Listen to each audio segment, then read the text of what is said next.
गुरु ही एक ऐसा स्तंभ है जो हमें अंधकार से प्रकाश की ओर ले जाता है। जब मैं इस तरह के कार्यक्रम में शिरकत करता हूं कहीं, मैं सबसे पहले यहाँ के प्रबंधक महोदय, हम सबके संघर्षों के साथी बड़े भाई अनिल यादव जी और यहाँ के तमाम गुरुजन वृंद और तमाम हमारे अगल बगल के सम्मानित, प्रतिष्ठित और जनपद में एक स्थान रखने वाले विद्यालयों के प्रबंधक महोदयगण, अध्यापकगण, शिक्षकगण, हमारी माताएं, बहनें, गार्जियंस, सबके चरणों में मैं नमन करता हूं, प्रणाम करता हूं। और सिर्फ मैं दो बात कहने, इस तरह के जब कार्यक्रम में हम लोग शिरकत करते हैं तो मैं अपनी व्यक्तिगत व्यथा मेरी है कि जब मैं इस बच्चों की तरह था तो मेरी एक आदत थी, जब अध्यापकगण इंटरवल में या इंटरवल के पहले या बाद में कोई लोकगीत सुनाने की बात करते थे तो मेरे ऊपर पहाड़ टूट पड़ता था। मैं उसमें शर्तें रहती थी, अच्छा लोकगीत सुनाएगा या तो दो पाएगा, दोनों हाथ में एक एक डंडा। तो मैं एक एक डंडा ले लेता था दोनों हाथ में और मैं कभी गीत नहीं सुनाया।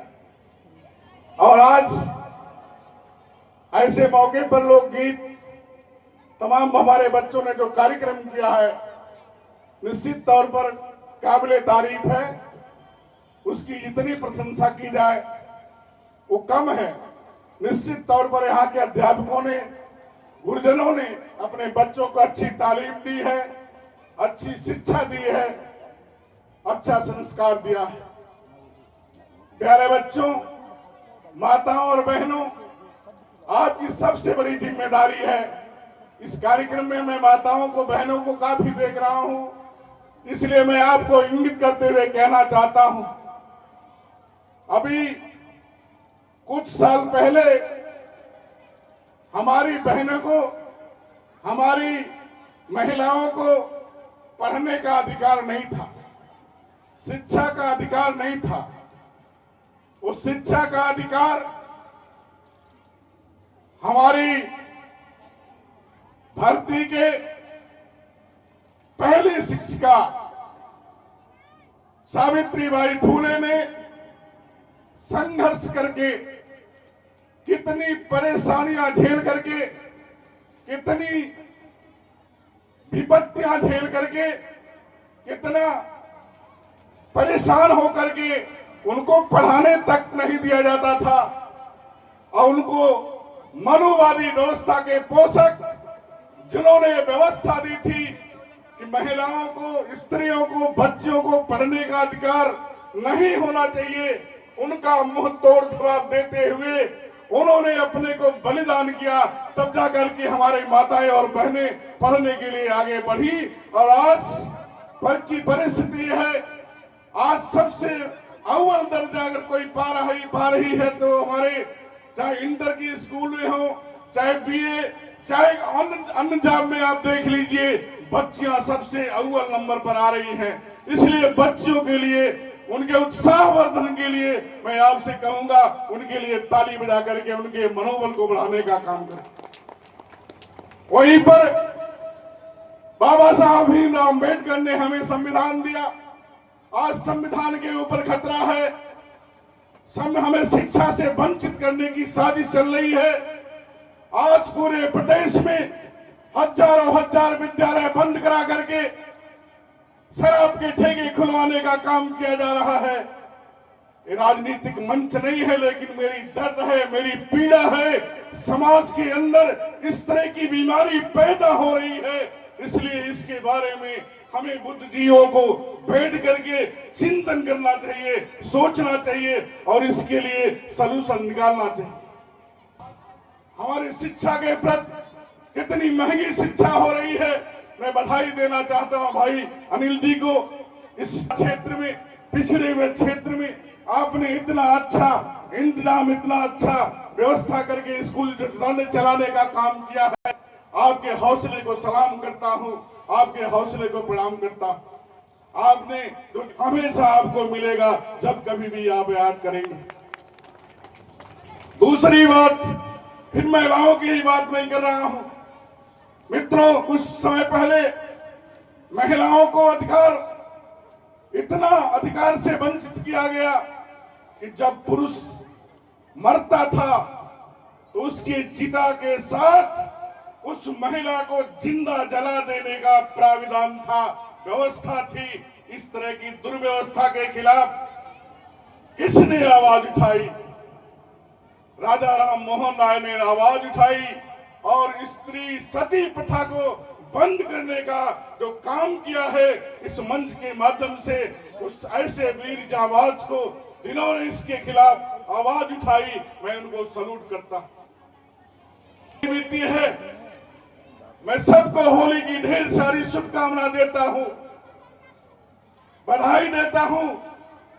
लेकिन एक तरफ महिलाओं को सम्मान मिलना चाहिए, महिलाएं सुरक्षित होनी चाहिए। एक खोखला नारा देने से महिलाएं सुरक्षित नहीं होंगी, सम्मानित नहीं होंगी। होली के दिन आप लोगों ने होलिका कौन थी, होलिका को जलाने का काम किया है। हम सब लोगों ने जलाने का काम किया, पूजा किया, इकट्ठा किया और जला दिया। अरे दोस्तों, हमें अपनी बुराई जलानी चाहिए। हमारे समाज में जो बुराई है उसको ला करके वहां तख्ती बना करके जला दो। हमारे समाज में जो नौजवानों के बीच तमाम दुर्व्यसन पैदा हो रहे हैं, होली के दिन मैंने देखा 75% से ज्यादा लोग पी करके, उनको न छोटा दिखाई दे रहा था न बड़ा दिखाई दे रहा था। ये कब आप जलाएंगे उस होली को?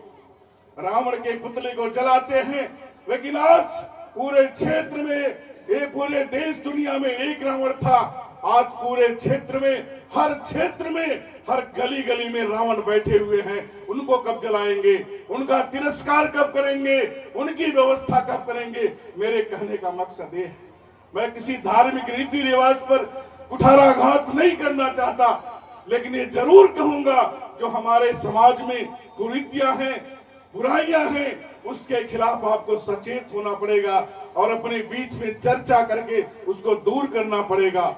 आप सूपा पीटने से हमारी महिलाएं, कौन सा त्योहार होता है सूपा पीटती हैं? एकादशी के दिन सूपा पीटने से आपका दरिद्र नहीं जाएगा। जब तक आपका बच्चा पढ़ेगा नहीं, जब तक आपका बच्चा डिग्री हासिल नहीं करेगा, इंजीनियरिंग नहीं पढ़ेगा, डॉक्टरी नहीं पढ़ेगा, और जब तक अपने शरीर से स्वस्थ नहीं होगा, तब तक वो पुलिस और दरोगा में भर्ती नहीं हो सकता है। इसलिए शिक्षा पर हमें ध्यान देना चाहिए। शिक्षक, किसी ने कहा है, शिक्षे तुम्हारा नाश हो, तुम नए को नौकरी के हित बनी। शिक्षा को इस तरह से कहा गया। आज युग बदल चुका है, लेकिन मैं आपसे कहना चाहता हूं, जब आप शिक्षित बनेंगे, संगठित होंगे, तभी आपका सम्मान बढ़ेगा, आपके अधिकार सुरक्षित होंगे। मैं समय ज्यादा ले रहा हूं, इसलिए मैं अपनी बात को यही खत्म करते हुए, जितने भी हमारे भाई लोग आए हुए हैं, मैं कभी समय मिलेगा तो लंबी तकरीर करूंगा।